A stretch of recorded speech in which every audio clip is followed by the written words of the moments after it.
Ассаламу алейкум, ардақты телегөрмендер. Эфирде дін мен дәстүр бағдарламасы. Бүгінгі талқыға салынар тақырыбымыз жаһандану жағдайындағы қазақ ойшылдарының діни этикалық шығармаларының алатын орны. Аталмыш тақырыпты ашып айқындап беруге ақпараттық түсіндірме тобының мүшесі, Қарағанды мемлекеттік техникалық университетінің әлеуметтік гуманитарлық пәндерінің аға оқытушысы Түсіпбеков Жарқын Амантайұлымен жүздесетін боламыз. Қош келдіңіз. Қазақ халқының діни дүниетанымының дәстүршілдігі, оның синкреттілігі, исламның өзгеше түркілік, теңгериалдық реңге ие болуына алып келмеді ме? Жалпы әрбір халық өз тарихында бірнеше кезеңдерден, тарихы, мәдениеті бірнеше кезеңдерден тұрады. Сол сияқты қазақ халқы да дінтанудың политеистік, яғни көп құдайшылыққа табыну кезеңін бастан өткізді деп жатады. Сол діндердің ішінде қазақтың арғатасы түркілер тәңірлік дінді ұстанған. Енді тәңірлік дін туралы ол біздің отандық ғалымдарымыз, ресейлік ғалымдар, тіпті шетелдінде ғалымдары осы сұрақпен түрлі салада, түрлі әдістермен зерттеулерін жүргізіп жатыр. Мысалға енді тәңірлік деген сөзге өзіміздің отандық жазушымыз Сәбит Мұқановтың тілімен жеткізетін болсақ, ол кісі айтады, тәңірлік ол тибет тілінде аспанға, табиғаттың дүлей күштеріне табыну дегенді білдіреді дейді.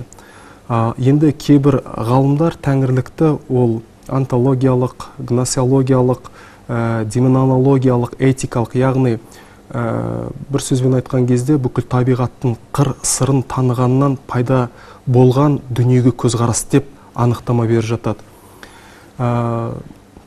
Мысалға өзіңіз білесіз, кейбір ғалымдарымыз осы қазақ жеріне ислам дінінің келген уақыты 8 ғасырлардан бастау алады деп көрсетіп жатады. Бір ғалымдарымыз айтып жатады, ислам дінін қазақ халқы, оның ішінде арғата бабалар, түркілер, бұлар амал жоқтан қабылдады деп жатады. Бірақ енді бұл пікірлерге менің көзқарасым және де басқа да ғалымдардың көзқарасына, мысалы Бартольд деген орыстың тарихшысы, Бартольд деген ғалымның Нығмет Мыңжасаров деген кісі осы кісілердің тарих және тағы басқа тарихшылардың кітаптарына мән беретін болсақ, қазақ халқы ислам дінін өз еркімен қабылдаған. Яғни, неге өз еркімен қабылдады деген сұрақ туатын болса, өйткені қазақтың исламға дейінгі ұстанған діні тәңірлік, ол ислам дініне жақын болған. Себебі Орхон Енисей жазбаларында тәңір зеңгір көкте деп жазылған екен Орхон Енисей жазуында. Ал енді қазақ тілінде зеңгір деген сөзді түсінетін болсақ, талқылайтын болсақ, ол Абайдың өлеңінде айтады, мекен берген халық қылған өл ләмәкан, түп есін көксемей бола мекен. Яғни зеңгір деген сөз ләмәкан, мекені жоқ.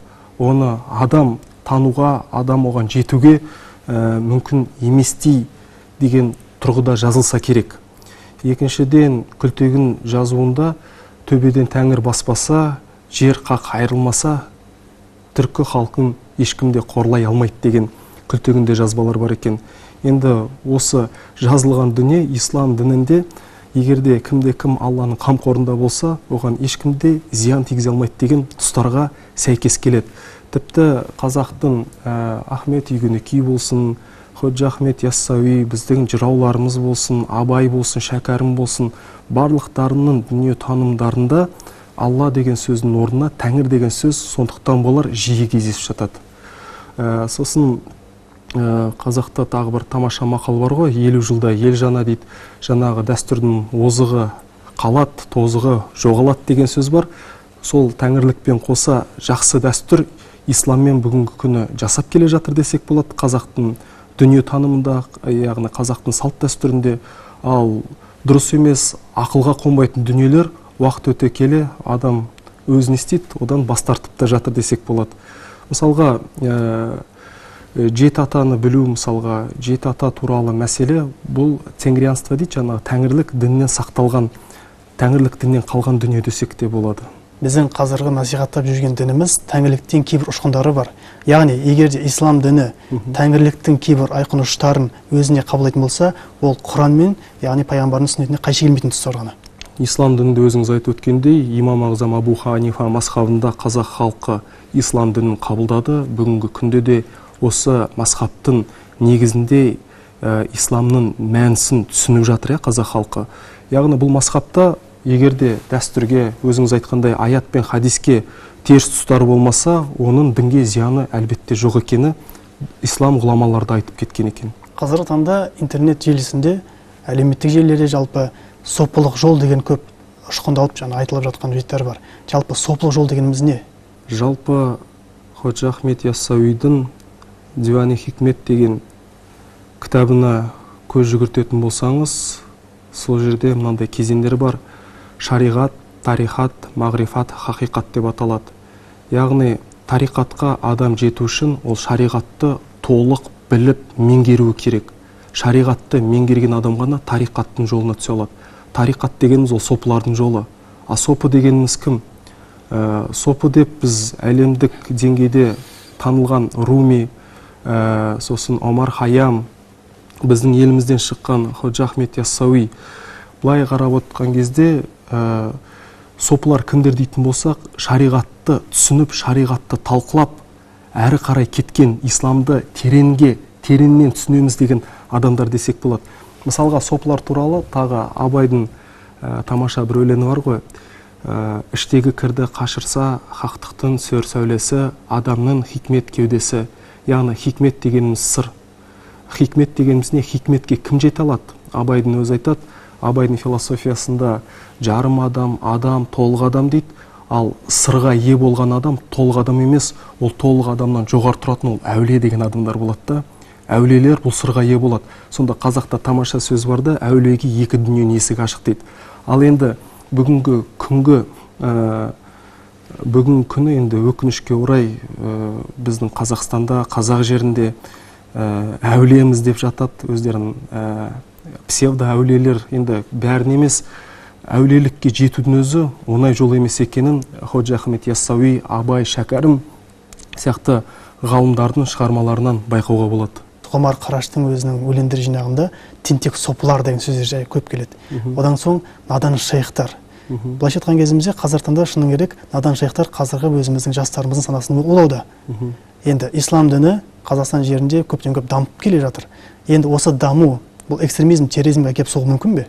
Бұл жерде біздің азаматтарымыз неліктен бұлардың құрбаны болуда, бұлардың алдаған арбауына түсуде? Себебі дін туралы, діннің, ислам дінінің тарихы туралы оларда мағлұматтың аз болуы. Абай атамыздың тамаша бір өлеңі бар ғой. Ақыл қайрат жүректі бірдей ұста, сонда толық боласын елден бөлек. Жеке біреу жарытпайды, жолда жоқ жарым месті жақсы демек. Мына жерде егерде адам ақылмен ғана жүретін болса, адам егер тек қайратпен жүретін болса, тек қана жүрекпен ғана жүрем дейтін болса, ол адам түптің түбінде жарым месті дейді, яғни ақылы жарым, ақылы толық емес адамның артынан да еріп кете беретінін айтып тұр. Сондықтан бұл жерде біздің мемлекетіміз үшін әлі де болсын жаһандану жағдайында әсіресе жастарымызды түрлі деструктивті жалған діндерден сақтап қаламыз дейтін болсақ, Абай, Шәкәрім, Мәшһүр Көпеев, Бұхар жырау сияқты жырауларға дейінгі кезең, Яссауи, Егінеки, сондай бір мәдени кодтарымызды, мәдени мұраларымызға көңіл бөлуіміз керек. Мысалға алып қарайтын болсақ, Абайдың шығармасы, Шәкәрімнің шығармасы, Бұхар жыраудың шығармасы, қай қазақтың философ деген маңдай алды ойшылдарын алып қарайтын болсақ, олардың шығармасы, дүниетанымдары ислам дінімен тікелей байланысты жасалған. Яғни біз ол ғалымдарымызды оқу, тану арқылы біз өзіміздің тілімізді байытамыз, біз өзіміздің өткен тарихымызды танимыз, біз өзіміздің ата-баба дінімізді дұрыс түсінетін боламыз. Өзіміз білетіндей қазіргі таңда жалпы біздің заман интернеттің заманы. Енді интернеттің заманда қазіргі таңда адам өзінің ішкі жан дүниесін рухани ләззатын жоғары жаққа көтеру үшін діни білімді қайдан алған жөн? Бұл тұрғыда біздің Қазақстан мұсылмандар діни басқармасы да жақсы жұмыстарын жүргізіп жатыр деп айтуға болады. Әсіресе діни тұрғыда ақпараттар, діни мазмұндағы деректермен танысқыңыз келсе, Муфтият KZ деген сайт бар. Сол Муфтият KZ сайттың ішінде әріптестер деген бағанасы бар. Соның ішінде осы еліміздегі дәстүрлі исламды насихаттайтын, дәстүрлі ислам туралы мағлұмат беретін материалдар, құжаттар жетіп артылады десек болады. Жалпы өзіңіз жоғарыда айтып кеткен секілді, егер де адам өзіміздің дәстүрлі исламымызды білу үшін Абайды, Шәкәрімді, Міржақып Дулатты, немесе басқа да біздің ағартушыларымызды оқылатын болса, бұл жеткілікті. Жалпы өзіміздің санамызды қалыптастыру үшін, діни дәстүрлі санамызды қалыптастыру үшін. Сіз оған қалай ойлайсыз? Әлбетте дұрыс деп қараймыз. Жалпы қазіргі таңда Европа философиясында қаншама бағыттар бар. Қазақ философиясы ол не дейтін болсақ, біз қайтадан жаңағы айтқан Абай, айтқан Бұхар жырау, Ходжа Ахмет, Яссауи, Югенекидің мұраларына қайттан келеміз. Бұларды біз философ деп айтамыз, бұларды біздің данышпандарымыз деп айтамыз. Бұлар барлық жақта дамыған адамдар. Абайдың қара сөзі бар ғой, 38-ші қара сөзінде айтады, бірден 100-ге татитыны болады, 100-ден 1-ге татымайтыны да болады дейді. Сонда бұл қазақтың өткен тарихындағы данышпандарымызды бір болса да 100-ге татыған ғылым, білім иелері деп айтсақ болады. Әлбетте біз олардың ілімін оқитын болсақ, оларды танитын болсақ, ол бізге тек қана жақсылыққа келетіні сөзсіз. Адасқан, жесіріктете жалған діни ағымдардың етегіне кеткен бауырларымызды, яғни осындай қазақи элементтер арқылы өзіміздің дәстүрлі дінімізге қайтару бола ма? Негізі қайтарудан бұрын, жастарымызға кетпес бұрын осыларды таныстырған дұрыс сияқты.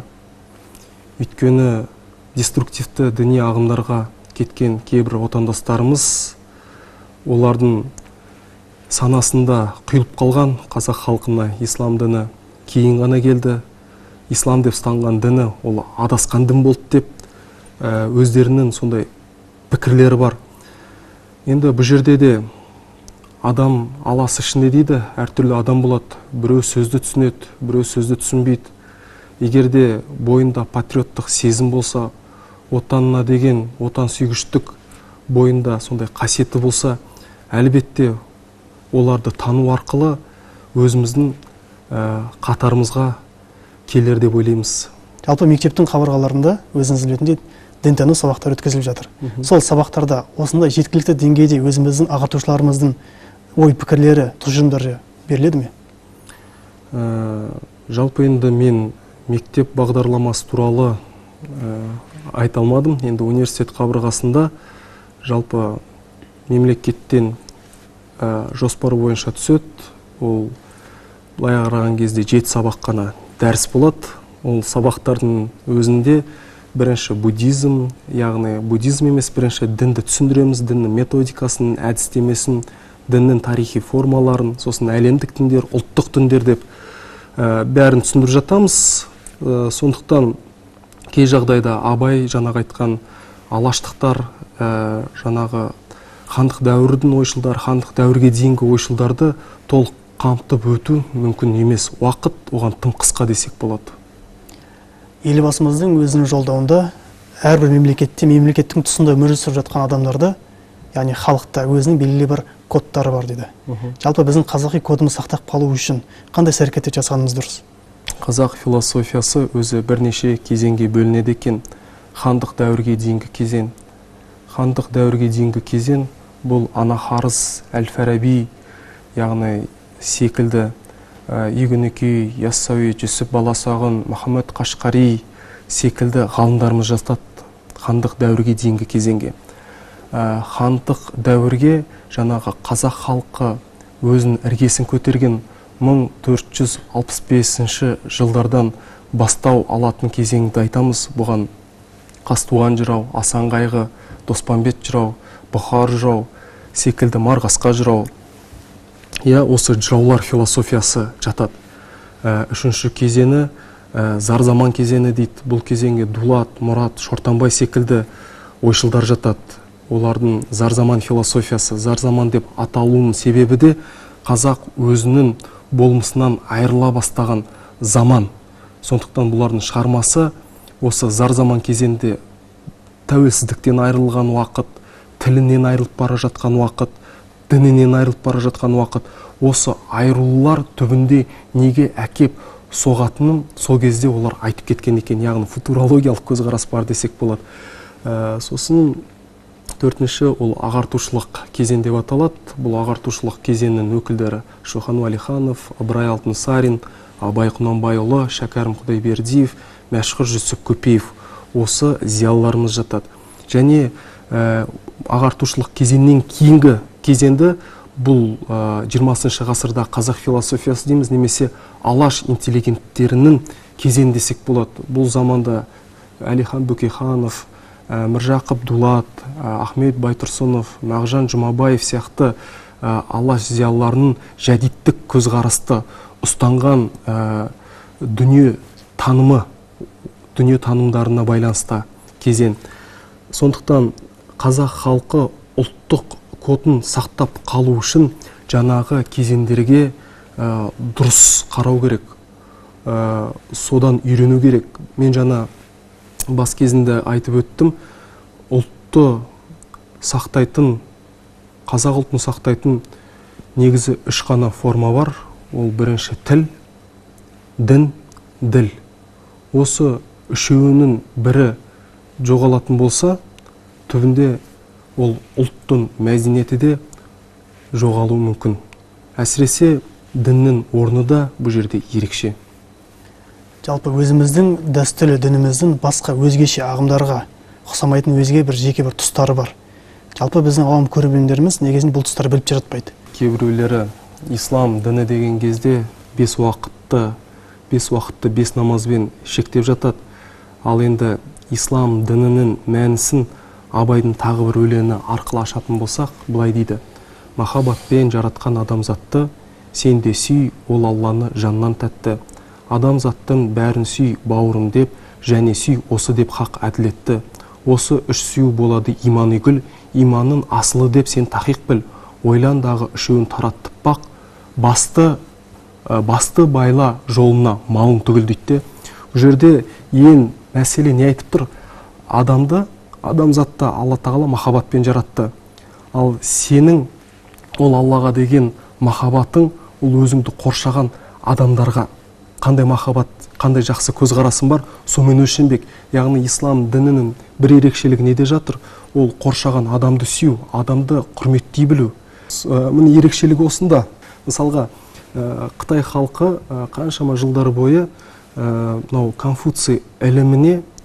Конфуций ілімімен өмір сүрді десек болады.